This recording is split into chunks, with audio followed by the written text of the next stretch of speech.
નમસ્કાર મિત્રો, આજે જાણીએ આપણે સિલિન્ડરની સબસિડી જાણવા માટે HP એપની તમે ડાઉનલોડ કરો। HP એપની ડાઉનલોડ કરવા માટે તમારે પ્લસ સ્ટોરમાં HP પ્લેયર લખી દેવાનું છે। ત્યારબાદ તમારે ડાઉનલોડ કરી દેવાનું છે। ડાઉનલોડ થઈ રહ્યું છે। ડાઉનલોડ થયા બાદ તમારે નેટવર્કના કારણે ધીમો હેડે છે।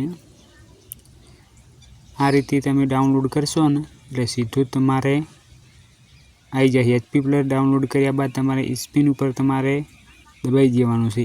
આ લાલ ટપકું દેખાય છે તમે દબાવશો સીધો તમારે હવે મોબાઈલ નંબર નોખી અને લોગિન કરી દેવાનું છે। મોબાઈલ નંબર નોખીને ટપકું કરી અને તમારે સબમિટ માથે કરવાઈ દેવાનું છે। સબમિટ કરી એટલે OTP આવશે। OTP તમારો લખી દેવાનો છે। આ રીતે OTP એટલે મંજૂરી આપી દેવાની છે। મંજૂરી આપ્યા બાદ તમારે પ્રોસીડ ઉપર કરી દેવાનું છે। આ રીતે કરશો એટલે LPG ઉપર તમારે ટચ કરવાનું છે। LPG ઉપર ટચ કરશો એટલે સીધું બેક સ્ટેટસ ઉપર ચેક કરી દેવાનું છે। જો તમે દબાવશો એટલે સીધી તમારા કેટલા મહિનાની પણ બાકી હશે ને બધી બતાવી જશે। જો આ રીતે તમારે બધી HPની સબસિડી જોવા મળશે તમને। આ રીતે તમે બધી ચેક કરી શકો છો।